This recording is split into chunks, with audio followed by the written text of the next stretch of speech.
Hey guys, I wanted to invite you to a special event we're having from August 11th to the 13th in Bretton Woods, New Hampshire. We're going to be talking about the future of the monetary system at a very historic venue, too. We're going to have speakers like Mike Green, Lynn Alden, Pippa Malmgren, Grant Williams, Dan Tapiero, Jeff Booth, and a variety of others. And maybe we'll even have a special guest as well. So come join us. I'm really excited about it and hope you're there. All right, welcome back to Generational Arbitrage. I'm Tyler Neville. I'm sitting down with one of my favorite macro thinkers, Mike Howell. Mike is the founder of Crossborder Capital in London. They run about $1 billion in assets under management across a swath of systematic and quant funds. He is the author of Capital Wars, the Rise of Global Liquidity, and he specializes in watching global liquidity flows, which, in my opinion, portends future asset prices pretty much better than any fundamental analysis I've seen. So, Mike, welcome. Thanks very much, Tyler. And I agree. Liquidity is all important. Exactly. One of the things I find so fascinating is, like, after 40 years of globalization, you get these fundamental analysts that just still dig so deeply into, like, these minutiae. And you have a globalized world where these capital flows, like, are trillions and trillions of dollars, yet you are one of the few lone wolf people who follow this stuff. How is that? I think it's pretty straightforward, is that if you start from a fixed income background, which I did, you realize pretty much that what's moving rates and actually what's moving Forex markets, for that matter, is basically liquidity and capital flows. And so that's the starting point. So if you say that the fixed income markets and the Forex markets don't influence stock markets, then, I'll come quietly, but clearly they do. They're the key factors. And what drives those are liquidity and capital flows. It's as straightforward as that. And I think the fact is that if you look at, let's say, traditional valuation measures like PEs, they work very well at the micro, at the stock level. I mean, they're a well-established benchmark, but they don't work very well at the macro level. I mean, if you'd have been using PE multiples, let's say over the last 40 years, you'd have always been selling the US market and always buying Europe. That wouldn't have been a great investment by any means. Yeah, I think, not to knock John Hussman, but he's been doing that for quite some time. It has been on the wrong side of the trade. But anyway, to move on, why don't you just give us a little bit of your background and then talk about your research process, if that helps. Yeah, no, let's go for it. I mean, I started off pretty much at Salomon Brothers when Salomon's became an international firm. Clearly, they had a big US footprint in the fixed income markets, and they started to go international around about the mid 1980s. And I joined the firm in '86 in London, and I was on the asset allocation side there. And one of the things that we began to realize was that with the Louvre Accord, the Plaza Accord, the deregulation of capital flows, that global money, or global liquidity as we started to call it, was really a critical factor to understand. And so we looked around for ways of monitoring that, realized that actually there weren't any benchmarks available at the time. So actually I had to go away and try and dig out data on this concept. And we haven't looked back since. I mean, that's what we do. That's our sort of modus operandi, and that's what we look at. We look at global liquidity, and we find it's a prescient and powerful tool. Yeah, and it's predictive, right? Yeah, very predictive. And then basically to sort of finish off a sort of quick thumbnail of Korea. After the Salomon Brothers bond debacle, let's call it that, the firm became a lot more domestically orientated. And one of the things that I felt strongly at the time, this is around 1990, 1991, was that emerging markets were likely to be the powerhouse of the next few years. And consequently, Salomon's were not really interested in emerging markets at that time. And so I moved to Barings, which were then the main bank for looking at the emerging markets. Now, maybe with hindsight, both firms have had their turmoil, but that was the history. And after the experience at Barings, I then thought, well, okay, let's go separate. And I set up Crossborder Capital around about the late 1990s. And been running strong ever since. Yeah. And so can you dig into your process a little bit?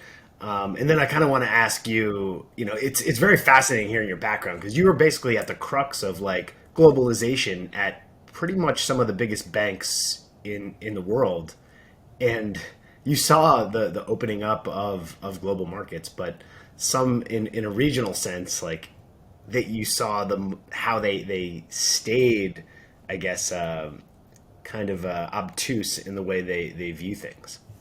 Yeah, I reckon that's right. I mean, if you look at the history of international investing, I mean, it stretches back further, and I think you can look at some landmark events. Basically the end of Bretton Woods, which effectively at the time freed up the private sector, and private sector banks and capital flows was clearly a major event. I think you can go back to the mid 1970s and the ERISA Act in the US, which I think was 74, which basically meant that you had to get more funding in your pension schemes. And so the idea of buying duration was basically established. So effectively, that sort of, if you like, established in many ways the investment management industry. And there was a sort of search for international as capital flows began to become more important and capital controls were dropped. They were dropped by the UK in '79 under Thatcher, the first thing she did, and then Japan pretty shortly afterwards did much the same thing. And if you look at it from a US perspective, the US started to receive huge flows into security markets from the early 1980s onwards. I mean, look at the effect that Japanese investors had on the US Treasury market. Absolutely huge effects. So those are sort of landmark events, and then one can go on and say there are other signal events. And I think one of the key ones which people don't really speak about is allowing China into the World Trade Organization in 2001. Now that had a tremendous effect on affecting not just trade flows, but actually more particularly capital flows. It gave China a lot of financial muscle. It developed a huge trade surplus, and it had to deploy that surplus. And the effects of that deployment we're kind of witnessing all the time now. Effectively, one of the things we argue is that the rise of China and the effect that China had effectively reversed the polarity of the global financial system, and it led to a number of developments, which I mean one would maybe not associate directly with the rise of China, but for example, the rise of the repo, collateralized financing, was largely because of that, because effectively Western banks became disintermediated from funding. A lot of those sovereign wealth funds or foreign exchange management pools that basically developed in the wake of China's rise couldn't put their money into Western banks, but they wanted short-term, highly secure instruments, which were basically things like repos or asset-backed commercial paper or these type of instruments. And that led to this sort of huge demand for safe assets in the world economy. And we haven't looked back or whatever since, in many ways. It's these Yeah. gyrations that we have to suffer. And so you follow all this stuff, which is it's like the easiest thing you can do, but also the hardest thing to develop a framework. And I think in a previous interview you said it's like insider trading, except all the information is actually public. Yeah, I think that's right. I mean, basically, at Salomon Brothers, the bond traders would often think that watching capital flows and looking at the flow of business was effectively the nearest thing to insider information, but it was perfectly legal. You just saw Yeah. where the flows were going, and that's the critical factor. And that's what we're trying to do at a more macro level: is look at where the money's flowing. I mean, after all money that's anywhere must be somewhere, and it's a question of Mhm. tracking it and looking at the direction of these flows.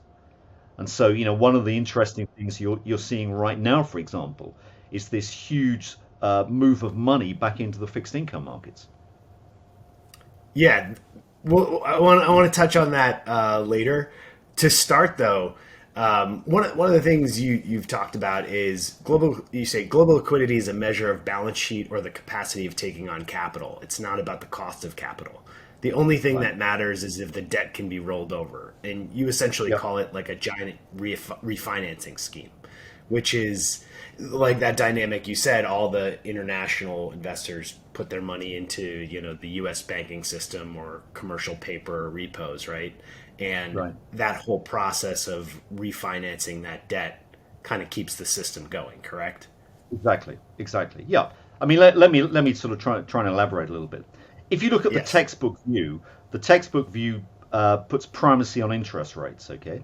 Now that's not such a bad idea if you've got a world economy that's effectively driven by capex, where new capex is the driving force, and therefore what you're looking at is your return on capital versus the cost of capital. Hey, I'll come quietly. Interest rates matter. But that's not the world we're in, okay? Capex has long disappeared as a driver of economies. And what you're looking at in financial markets is they're not new capital raising vehicles. They're basically ways of refinancing existing debt. And if you look at the amount of transactions that go on in financial markets, our very simple measures would say that you've got probably for every $1 of new capex, you've got 4 or 5 of refinancing flows. So the markets have become dominated by this refinancing. Now you can think of that in just a very straightforward way. I mean, what have we got out there? We've got $300 trillion of debt, okay, with an average maturity of what? I mean, probably under 5 years. So you've got 60 trillion of debt to roll over every year. I mean, these are eye-watering amounts. And so to roll over that debt, think of it in terms of maybe a home mortgage, okay? That if you've got a mortgage of 20 years, let's say, and you're living in your house and you need to roll that over, you're not really caring too much what the interest rate is. I mean, clearly it matters, but the paramount thing is, can you get the roll? Because otherwise you're going to be kicked out. So if you're refinancing your debt, what you basically want is the roll. You want to be able to refinance that position. And so balance sheet capacity is really the critical thing, the balance sheet capacity for the financial sector, so it can essentially facilitate that role. And therefore, it's the depth of market, the liquidity, the size of balance sheet that's really critical here. Now, if you then look at how the world works, and this is a sort of straightforward heads up to how we think about things, is that what you've got is a world where debt is accumulating fast. Okay. Now, one of the reasons that you've got this huge bonanza of debt out there is that central banks have made an absolutely crucial error, okay, which is what they've done is they've confused, let's say, cost deflation with monetary deflation, okay. So what they've said is that prices in the high street are under downward pressure, and therefore that's because monetary conditions are too tight. So what we're going to do is we're going to relax monetary conditions and we're going to chop interest rates, okay. So what they've done is they've dropped rates. So they've incentivized people to take on more debt, okay? And so what you've got is this huge ballooning of debt going on because it's so cheap, okay? It really is a sort of no-brainer, this. Now, the problem is that deflation, if you like, or disinflation, whatever you call it, is because of the private sector becoming more efficient. It's because of, or maybe it's because of China cutting costs, but effectively the cost base is going down. Okay, this is the experience Western economies had in the 19th century. You basically had situations where capitalism was very efficient, and it enabled costs to be cut, and so the price levels generally fell. That wasn't a bad thing. That's just economic efficiency. Central bankers shouldn't be getting involved in that. But what the central bankers recently have done in the last 10, 15 years have cut interest rates. So they've incentivized people to take on debt. So the debt to GDP ratio has gone up. Now, in a world where you've got sluggish growth, okay, and let's say that debt is actually one of the factors that helps to make growth sluggish, one of the things that you have to do is you do have to finance your debt, and you've got to make interest payments and whatever. So if you get an economic slowdown, what happens to supply? It doesn't contract, it actually speeds up. So you get people actually producing more because they need the cash flow to actually pay their debts. So what you get is the compounding effect, that you get this disinflationary trend established in the world economy. So effectively, the debt GDP ratios go up and they start escalating, more and more pressure comes. Now, when you come to refinance those debts, okay, the problem basically therefore is you need the liquidity to do that. So you've got to throw in liquidity. So not just the debt to GDP ratio goes up, but the liquidity to GDP ratio goes up. And that liquidity is used to fuel for asset prices. So basically what you've got is, if you look at the world economy, over the last 20 years, you've seen a rising debt GDP ratio and a rising asset price to GDP or asset price backdrop. And that's the world we're in. And that continues until it doesn't. And at the moment, what central banks are doing is throwing in liquidity, keeping interest rates low.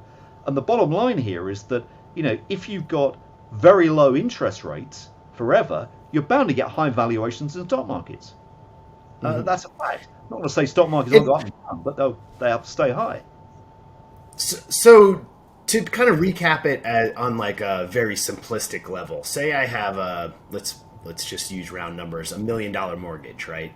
And I have an interest rate at 3%, and growth is rolling over and interest rates are falling, and I can refinance that $1 million mortgage at now 2.5%. That means my interest payment goes down, but also my equity in my house rises because interest rates have fallen, asset prices now rise, and you can use that equity to borrow more and keep that debt-based financing going. Is that a fair Yeah, exactly. That's another way of thinking about it. This is the role of collateral. So the other thing, which I hadn't really spoken about yet, is that the whole financial system is now based more and more on collateral. So basically what's happening is that as asset prices go up, you've got more collateral you can borrow against. And so it makes the whole system increasingly pro-cyclical. Now the problem comes is that every time that central banks try and take the punch bowl away, viz what's going on now, what's the Federal Reserve doing? Well, it says it's doing some technical operations to try and keep repo rates in line with Fed funds. Well, maybe they are. Maybe it's a genuine belief. But they are taking liquidity out of the system. Just look at the data. The liquidity in US money market going down, right? The monetary base. Can you explain that dichotomy of how they're printing 120 billion a month or buying bonds in that, but actually on net they're actually reducing liquidity using the reverse repos, correct? Yeah.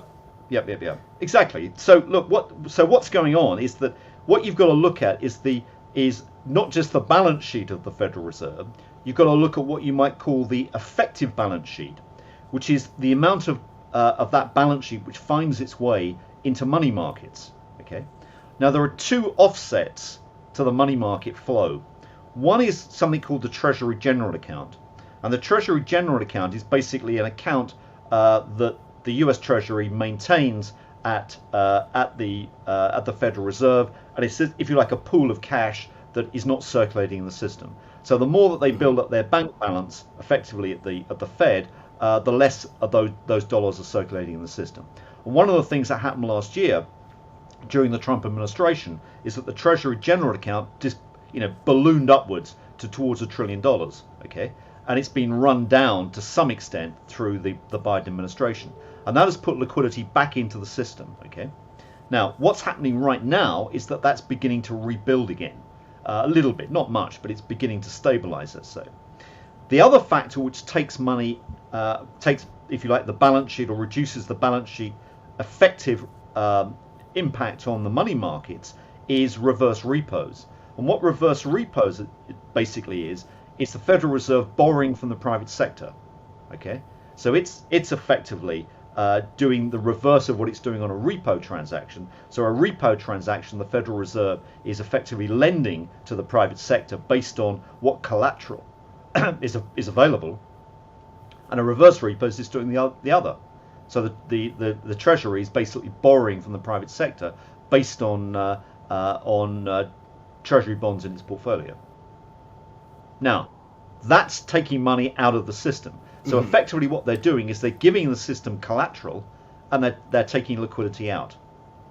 And what's happening is that the pool of liquidity is shrinking. That's bad for future prices of risk assets, correct? Yeah, pretty much. I mean, so what you've got is that the amount of liquidity in the system drops. Now, why is that important? It's because, going back to my previous statement, is that what the system is a refinancing system. So what it needs is it always needs liquidity to refinance existing debt. So if you're reducing the amount of liquidity in the system, it becomes trickier to refinance. So people then become more risk averse. So they basically shuffle down the risk curve and they say, well, okay, we're not going to hold high yield debt so much. We want treasury. And what you get is in a situation where there's a shortage of safe asset treasury, people start to hoard it, and it then becomes, it effectively yields start to spiral downwards, much as they're doing now. So what we've got is this situation whereby a little shake of the tree, of the money tree, if you like, and people get very worried and start to shuffle back into safe asset treasuries, and that's precisely what's going on. So the Federal Reserve is not saying that it's tapering, and I think the reason it's saying that or not saying that is it's too much of a risk given what happened in the taper tantrum before, and they're basically gradually sort of rowing into it. So they're doing this, they're doing their slowing or tapering, surreptitiously through reverse repos. Very fascinating, because this one really confused me until I started, I looked a little bit into your work, and I was expecting you get a CPI inflation print of 5%, and, pretty much every inflation metric we look at is showing, kind of growth. And you'd expect that 10-year yields would rise in that backdrop. But you brought up something in one of your notes that was really fascinating, kind of changed my view. Can you talk about what's going on in China specifically and how the growth there is rolling over? And that actually, it correlates to kind of like 10-year yields, right? And how, you even say, I think, U.S. policy might even be more driven by what's happening in China than anything else. Is that fair? Yeah, possibly. That's or certainly what's happening in the U.S. bond market may well be a derivative of that. So let me come back and explain. So if you think of the fixed income markets, there are broadly speaking two moving parts in yields. One is let's think about real interest rates, the TIPS yield, and the other part is the break-even component. Okay.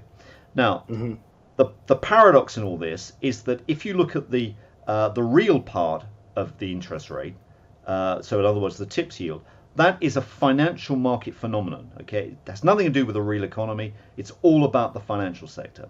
And then if you look at the break-even part, that's nothing to do with the financial sector. That's everything to do with the real economy. So it kind of reverses what many people have been thinking for decades about how the fixed income markets work. Now, if you take the first component first of all, which is the real part, the TIPS yield, that is dominated by term premia. And term premia, which is a slightly wonkish concept, is basically all about the supply and demand for treasuries. Okay, so in other words, if you get demand for safe assets, big demand for safe assets, then what you find is yields will drop and term premium will compress. Now, something like, and I off the top of my head I can't recall, but maybe it's something like 2/3 of the movement in the treasury market over the last 10 years have been all down to term premium movements. So it's a big effect, right? Yeah. Now, so you got to understand term premium, and term premium are about safe asset demand and the availability of liquidity. Now, what you've had on that on the term premium is that they've collapsed really over the course of the last 2 months, pretty much. But certainly in the last month, they've come down very heavily, and no one's really been expecting that. Now, if you look at what drives the term premium, it's our old friend, the amount of liquidity in the system. And what you've basically had is because the Federal Reserve has been tapering, stealth tapering, if you like, or de facto tapering through these reverse repos, it's reduced the amount of liquidity in the system, it's increased the demand for safe assets, and so what you've had, a term premium have dropped, and that's particularly evident in the TIPS market. If you want a quick heads up, look at the spread between 5-year TIPS and 10-year TIPS. That spread has come down dramatically. In other words, the real yield curve at the longer end is largely a term premium phenomenon, and that's collapsed, and that's because of liquidity. You can correlate that very, very closely. Take that to one side and now look at the inflation component. The inflation component comes back to China and what's going on. Now, that is if you look at the break-even inflation part, it's almost, I'd say 100%. Nothing's 100%, but it's predominantly real economy, real cycle effects. If you work out a very, very simple model, this is not sort of giving the game away, but you look at something like the US ISM index, you look at gold prices, copper prices, and a cyclical currency like the Aussie dollar, look at those 5 factors. They explain the bulk of break-even inflation rates. Okay, all cyclical factors. Okay, now if you look at that, or the effect of those cyclical factors, they peaked about a month ago, and what they've been doing is essentially heading down. Now, what's the driver of that? The driver, if you look at the backdrop, is China and the Chinese economy. And the Chinese economy has basically started to drop, or we calculate so-called daily economic surprise indexes from data releases. So it's a little bit like the Citibank do a similar thing of economic surprise indexes. We do our own one. And if you look at those, what they showed is that around May the 15th, the Chinese economy took a very clear southwards path. It started to skid badly. And that was pretty much the inflection in the bond markets. Now, why is China slowing down? Very difficult to say. It's not really because the People's Bank in China have been tight. They've been running a pretty neutral policy. It may be because of chip shortages. It may be because of the fact there was a directive from the Central Committee to say, stop using so many commodities because you're elevating the price. And that may be supply side factors that have slowed the Chinese economy. Looks like it's stabilizing a little bit in the last few days on data releases, but nonetheless it's come down with quite a big bump. And that's certainly influenced inflation expectations and the fixed income markets. But there are 2 moving parts. Yeah. And that's fascinating. I find, and this is probably just conjecture, but when China, they seem like they're centralizing power and closing off, their capital accounts, so that no money. Some of the technology listings and this sort of thing. They've exercised control. Now, I think what you've got to look at, I think, is the sort of bigger picture in terms of what China is trying to do, and the reality here is that China is a major exporter of dollars. Period. That's what China's role so far the role in the world has been. It's exported huge amounts of dollars into the world financial system, essentially through its trade accounts, but it's recycled that stuff. Now, what China needs to do from an economic development point of view is stop being an exporter of dollars and start being an exporter of renminbi or yuan. Okay, and it needs to make that transition. Now, the US made that transition over 100 years ago, okay, when it basically displaced sterling. And the US dollar, basically became very quickly the world's dominant currency in the 1920s. Now, it had a little bit of a setback in the 30s through the Depression years, but certainly in the early 1920s, the US dollar was the preeminent currency worldwide. And so I disagree with those economists that say this is the currency power is a long-run, evolutionary, slowly changing event. It's not. It can happen very, very quickly. And if you look at what happened in World War One, what happened was that although the US was a major trading nation prior to World War One, everything was denominated in sterling, and most international bank loans were sterling-based. Okay. During World War One, the British government said, British banks can no longer lend internationally, and so that market collapsed. And the Federal Reserve encouraged US banks to step into that breach. And essentially, what you saw was a dollar-denominated trade, and essentially US banks developing a big trade credit presence. Now, if you go back to China and you think, well, hang on a second here, China is pretty important in world trade. I forget what the figure it transacts is, but it's something like 20% or whatever of all world trade is probably China. And something like 95% of that, I think, is currently in dollars. Well, it wouldn't take much for them to say, well, okay, let's start denominating more in yuan. And hey, if you want the yuan, there's Chinese banks here that can develop a trade credit market. So you can tick one box and say, well, okay, looks as if they could do that relatively easily. You think of another thing, which is basically trying to encourage foreign capital to come in and buy your bond market and stock markets. Well, they've been doing that for the last 18 months, and it's been pretty successful. So there's a big appetite for Chinese debt because it's looks fairly robust and it's giving a decent yield. And you've got Chinese, there's a big, deep Chinese stock market out there which Westerners can have a look at. And then you've got the third thing, which is basically some sort of digital currency, digital renminbi or yuan, which is they're probably, I don't know, we can all conjecture, 5 years ahead of the West, whatever it may be. Now, it's not just the fact that they're developing the digital yuan. The main thing is they've got the infrastructure there. And there was a case in the media, I think about 3 months ago, where it said that Russia was developing its own digital currency, but it's using Chinese technology. Now, how many others are going to do that? And I think that the issue is that the US has been worryingly slow in actually getting out some sort of digital dollar or even some sort of bridging currency, which can actually facilitate transactions between digital currencies worldwide, central bank digital currencies worldwide. You need that bridging currency. I mean, there's a wonderful vehicle out there already, although it's embroiled in some SEC investigation, which is the Ripple XRP. I mean, that's on the shelf already. That could be used. Okay, and this is the sort of technology the US has got to start pushing. But unfortunately, it's behind the game. It needs to get in front pretty rapidly. And when we need the dollar, we don't want the yuan. And how? I mean, this is probably, you're not held to this one, but how do you think that all unwinds in terms of, are we going to be on a digital yuan, or will the U.S. get their act together and create a U.S. stablecoin? And I'm assuming that eventually you'll start watching this stuff for asset prices as the liquidity gets going. Yeah, I'm not so convinced you necessarily need a stable coin. I think what you need is you need a US dollar that people have got trust in, and at the moment people do have trust in the dollar. It's a safe asset globally. It is the standard of value, and if it ain't broke, why fix it?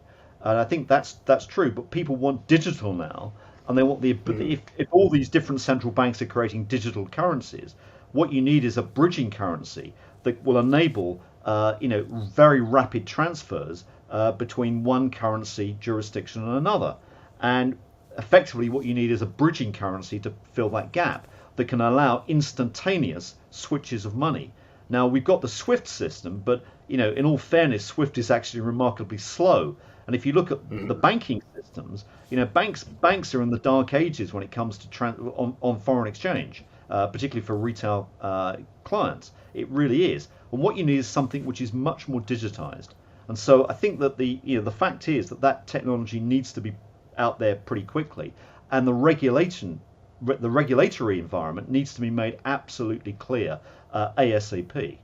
And that's what I think the SEC is sort of scrambling with at the moment, trying to do that. Yeah, I think Yellen just called that meeting between the CFTC, SEC, was it FDIC, to try and get some sort of framework. So I think you're right. It's probably coming down the pipe pretty soon. So I was going to say, one thing that is well worth stressing in this whole debate is what are China's aspirations? And China's aspirations are 100% clear, right? They want to displace the dollar, if not globally, definitely in Asia. So there's a challenge there. They've drawn a line in the sand, and they are saying they don't want the dollar. They want the yuan to dominate. Now, as a sort of a point to ponder, and I'm not saying this is necessarily the case because I just don't know the answer to this, but just take a look at the stability of the Asian currencies in the last 4 to 5 years. I mean, they've been remarkably stable, no volatility in the Asian currencies. It looks as if they've got de facto a currency block already there. Now, that may well have come out of the G10 summit in 2016 in China, which was basically named the Shanghai Accord. That may well have been something. We don't know that, but this is the show. You're familiar with the Sherlock Holmes story of the so-called dog that didn't bark. this is the dog that didn't bark. It's remarkable. No Yeah, volatility in that. I've talked to Russell Clark. I don't know if you know him from, he runs Russell Clark Investments, formerly Horseman Capital. And he said something happened in global markets in 2016 that changed the entire world. It used to be that, the Asian money, the pension funds would go to an economy, invest in their assets, and then when they repatriated home, the yen would spike, the assets of whatever economy they invested in would fall. And he said it was something very interesting happened in 2016 where that relationship kind of flipped.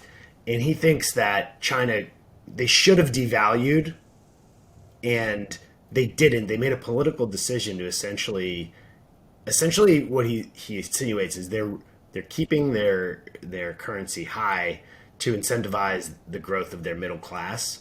And that's what's sort of like, they're incentivizing labor over capital now, which is, right. I don't know, his read on things. Is that fair from your perspective? Well, I think there's certainly something going on there. I'm not too sure whether the motives are to incentivize labor or capital. I'm not sure about that particular part of the debate. But I think that what's clear is that China needs to financialize its economy. I mean, if you look at the relative sophistication of China's industrial economy versus its financial system, the financial system needs to catch up dramatically. And what you've got to do is to start to see what you will see is the financial sector grow. It's got to grow both domestically and it's got to internationalize at the same time. And that is the thing that we've got to watch for. And what China needs to do, basically, if you look at it from a sort of top-down perspective, is that China's now got excess capital. Okay, it needs to export that capital. I mean, many countries have been through the same thing. I mean, Japan, Britain, America, all had to export their capital. Best way to export your capital is against the background of your own currency and a firm own currency. So what they do is they establish the yuan as a reserve currency, and then what they can do is just export their capital, and then they get huge national seigniorage, and that's part of the idea of the Belt and Road. The one, the Belt and Road Initiative, right? That's what they're trying to do. It's plain and simple. And so, maybe to get back to what you're saying about the Chinese economy slowing, are they basically just trying to take the wind out of the sails of these inflationary impulses so that they can kind of like make that next move? They don't want the inflation to get so bad where it bursts their credit bubble. They want to kind of contain it and then expand more globally once they have this digital yuan, a banking system growing, and they can export that. You think that's sort of like the theory of what's going on? I think it could be. I think that they want a stable environment. The Chinese like stability anyway, but I think what they're trying to do now is that the shadow banking boom is behind them. They've more or less nailed that. The shadow banks are under control, and what you're looking at now is probably an exchange rate regime which is sort of fixed parity, or more or less fixed parity, de facto fixed against the US dollar. So they're keeping the yuan and other Asian currencies pretty stable, and they're operating their economy against that background. And if you look at, we look at People's Bank monetary operations on a daily basis, and it strikes us that everything they're doing is aimed at keeping that their currency stable. That it's exchange rate management. And so that's effectively what they're doing. So the boom bust in the Chinese economy that we saw historically is not going to be around. The cycle is being tamed, if you like. Now, let's put that into perspective and make two statements. Number one is that the Chinese financial system ain't going to fall apart. I mean, everyone says this is a house of cards that's going to collapse. That's not the case. Sadly, the Western financial systems are more fragile because they're collateral based, and that collateral is of questionable quality in many cases. Okay, so we've got bigger problems. Make no mistake. The Chinese system is controlled very tightly by the People's Bank, and the liabilities are of the state's liabilities. So they can step in, very easily if they need to. Okay, so that's point number one. Point number two is that I'm in the camp that says the Chinese economy can't keep growing at 8% per annum or 7% per annum. Trees don't grow to the sky. It's going to come down, and it's probably going to come down to lowest single digits. Okay, I accept all that. When I was in academia, I studied the Soviet and Eastern European economies, and what you're seeing in China now is exactly the same thing. Okay, and basically China will derail at some stage. The problem is that we could be, if you're looking at the Soviet Union, we could be in 1960 here, and you're looking at the thing derailing 20, 30 years down the track. So you could still have 2 to 3 decades of growth for the Chinese economy, where the Chinese economy grows at 2 or 3 percentage points above Western rates or the US economy, which means that probably it's likely to grow by 50% in relative terms over the next 2 decades. Now that's big growth. Now if you put that into perspective, that means China is a really serious challenger, both economically and more worryingly politically and militarily. And those are the challenges. So even though the growth rate's slowing down, it's still sufficiently above the US, and it's coming from a low base to basically economically enfranchise China and make it even stronger than it is today. And that's the worry. I mean, economic power used to be per capita income. It's now people. Interesting. And okay, so I have a couple follow-up questions to that. So you talk about the reverse repos and liquidity kind of on the front end of the curve, right? That's where a lot of the risk-averse bond investors are parked.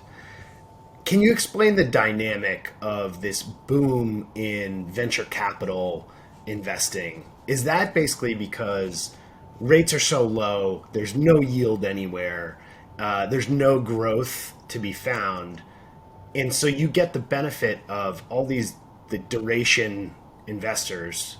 They kind of keep rates down in this refinancing scheme, and then VC gets the benefit because the incremental liquidity that gets added moves to that super risky pocket of the economy. Is that sort of? I think what's going on? I think you nailed it. I think it's exactly that. And I think what you've had is that the catalyst of change is basically China or competition from Asian markets, Asian firms.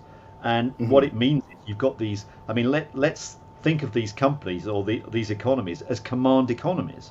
I mean, I include Japan, Korea, Taiwan in that basket too. They're not necessarily operating for profit in the same way as we think of in the West or in the US. Okay, what they're doing is they're basically pushing out product. Think of them much more as being command economies. And so what you're facing in the West is big declines in cash flow, and that's where you need restructuring. And so this has sort of launched a restructuring boom, which has been facilitated by low interest rates.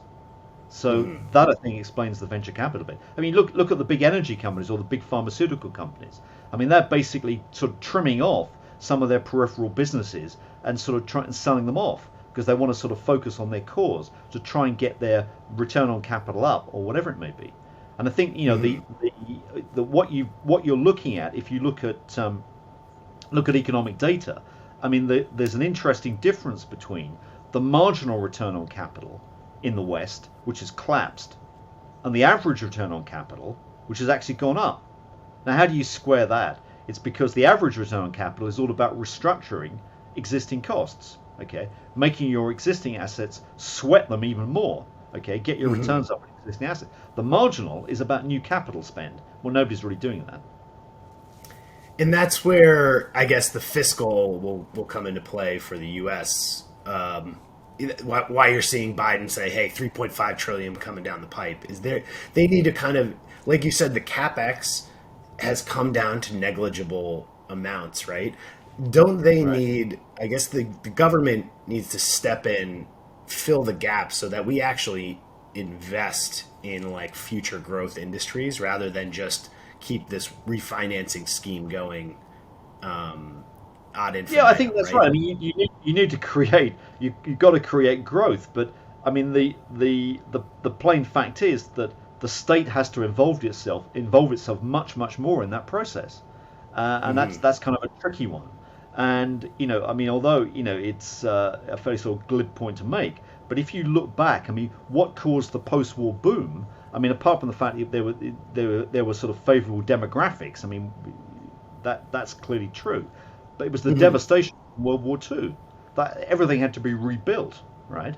And the amount of spending on new capex was huge. Okay, and plus the fact you had baby boomers which wanted more mouths to feed or more things to buy.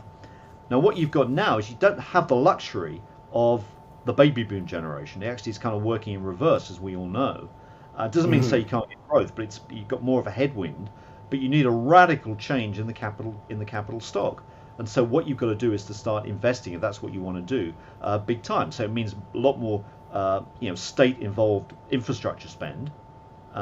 Maybe the green agenda, that could work. But I mean, these numbers are going to be huge, and that requires a mindset change, which means that you don't go for these austerity policies that have been favoured by the IMF and whatever, of reducing fiscal spending. Because that actually increases the burden on the private sector. The more austerity there is in the public sector, the more the more bitter the pill that the private sector has to swallow. You've got to get the private sector flush with cash to get growth. And so what you need is the state to start spending big time. Now, clearly there are political issues in that, and ideological issues, whether we want to face that or not. But these are the facts that come out. So interesting. So judging from, let's go back to your numbers, and this is a perfect pivot point. So you said central bank liquidity is at $29 trillion. However, central bank balance sheets in aggregate shrunk by $204 billion in June, which is the first monthly decrease since the beginning of the COVID crisis. And you're expecting that number from global central banks to hit $32 trillion in, I guess, the next back half of the year, or what's the time frame on that? Well, I mean yes. I mean the answer is that probably over the next 6 months you might see that order of growth, and I think that without sort of I think one can dance on the head of a pin a little bit with some of these numbers, but I think at the end of the day what you've got is a slowing down in the growth of central bank balance sheet size. I mean, bear in mind where we came from. We came from about 20, we've gone up to 30, and now we're probably edging towards 32 or something. But clearly the growth rate slowed down, and more particularly what you've seen is that the US has begun to shrunk, not necessarily its balance sheet, but its effective balance sheet, which is what I think of as the monetary base or reserve money in the US, because of these repos. So technically the US is shrinking, yeah. So how do you play that? If the growth rate is rolling over, then you also said we've had peak liquidity because every central bank was printing money, however, as far as the cows can see, and then you had peak economy as well because you were coming on such a low base from the economic standpoint. And China's rolling over. We've seen that. Yeah. So are we going to get like a little liquidity shock here in risk assets? I think you had a chart that showed, inverse. The VIX is correlated to the inverse business confidence, I believe. Yeah. And which kind of shows that we might be heading for a little rocky patch in risk assets. Is that fair? I think that's right. I think it's kind of deserved. We need a pause for breath, after what have been heady gains. I think that's right. But I think what you've got to think about is that it's a longer term perspective, and that is that where do you put your money? And I think the answer is that you don't want to put your money in bond markets over the medium term when you're going to get a 1% or 1.25% yield on the 10-year over that time horizon. I mean these are sort of pitiful returns, okay? Particularly if you've got a little bit of inflation in the system. So that's point number one. Therefore, stocks are really the only place in terms of financial assets to look. And if interest rates remain low, you're going to get high valuations. Now, that doesn't mean to say that it's like it's a calm lake, because what you're going to see is a lot of volatility. There will be waves, and those waves are waves of liquidity. And basically, what we're seeing now is probably moving towards a small risk-off period, because central banks are taking liquidity out of the system. It'll spook those people that have to do refinancing. It's more difficult to get funds in this environment. Now, there's no question, people argue this point with me, there's no question there's bucketfuls of liquidity out there now, okay, But what I'm trying to do is to look forward 6 months and say, well, okay, if there may be a lot of liquidity now, but if the Fed is starting to sneak it out, then you're going to get a different situation 6 months hence. It's going to be a lot more tricky. So if you need to, take some money out of the market, not a bad time to do it now, and then maybe venture back towards the end of the year. Makes sense to me. So I think that's how I would kind of see it. Now, are we going to see an instance where the Federal Reserve is forced to come back and do another QE? You bet. It's going to come because at the end of the day, that's how the system is now operating. You've basically got a fragile financial system in the West that is based on collateral. Every time they start to pull liquidity out, you've got a wobble, and so they've got to put it back again. And there'll be, we're up to what's this? This is QE6 as I've counted it. There'll be a QE7, a QE8, a QE9, QE10. It's like a bottle of pills of tranquilizers or aspirins you just need to keep taking to cure this debt headache. And this is where I wanted to pivot to more social ramifications because I'm 37. I have two little kids now, and where the heck do I put my money? And also, what are the ramifications of all this? Because clearly, is this just an all-out, war on labor? Because if you get hit with financial inflation forever in this debt refinancing scheme, and you don't have any financial assets to keep up with the inflation, is that sort of like the Weimar, you get the haves and the have-nots type of thing? What does the next generation do in these scenarios? It's a very interesting analogy that you draw actually, because that was exactly what happened in Weimar was that effectively, if you looked at the inflation, what the inflation did in Weimar was to economically enfranchise the younger generations and disenfranchise the older generations, because the older generations principally had debt, which they lost out badly from the hyperinflations, whereas the younger generation could understand the stock market and the need to buy into assets that protect you against rising prices. So there was a huge shift of wealth in Germany in the 1920s, up to the end of the 20s, that period, that decade, and that was one of the things that sadly launched the Nazi Party. You had this new generation who had wealth that were sort of fooled by Adolf and Co. And that was the problem. Now, if you look at what's happening now, I think I'm not going to say you've got the same situation, but you've got a situation where wealth is becoming polarized, but it's going the other way, because you've got elevated asset values, which I can foresee continuing for some time. You're going to disenfranchise the younger generations, and the older generations have got all the wealth. Now, I mean, what are the only realistic ways you change that? Well, I think that you can say, well, okay, inflation is not really a remedy because that's a bad thing generally for the whole community. So what you need to do is try to get wages up. Okay, now how do you get wages up? The only way you can really do that is to run the economy really hot. Okay, so there's got to be a lot of government spending going on to actually do that. That may be one thing. And maybe the governments can actually help that by actually creating more jobs or higher pay or whatever it may be. But that's a way of actually getting wealth in. Another way may be, higher taxes. I mean, that's an unappealing feature for almost everybody, but maybe that's the reality. You've got to start doing that, or wealth taxes, or death duties, or whatever one likes to do. Those are possibilities. I think the other one, and I've thought about this as whether this is actually a viable solution, is actually the green agenda. Maybe the green agenda is the equivalent of inflation in Weimar Germany, and it's something that the younger generations understand better than the older generations who are wedded to the old technologies, the brown technologies, rather than the green ones. And effectively, what you need to do is to effectively change everything, if you like, goes upside down, and the older generations, everything they've got, which is old technology, needs to be replaced. And the younger generations, if you like, are making it or are in the businesses that are producing this. And maybe that's the basis of a wealth transfer. Now, I don't know what the scale of that could be, but maybe that's an option. But you can see that the range of options is not big. And otherwise, you're going to get a lot of social tensions. Yeah. And what we're doing at Blockworks is we're trying to bridge the gap between like macro finance and the crypto community, because I think crypto could be a technology that also it's kind of green, I guess you could say, depending on the narrative you listen to, and the potential for future jobs in this stuff is enormous. Like, you know, it could be like the Right. internet. Um, and so that's the bet we're Yeah, making. crypto's another example. I think crypto. I mean, I believe in crypto, but you know, you've got to accept that it's a volatile area by definition. Oh yeah.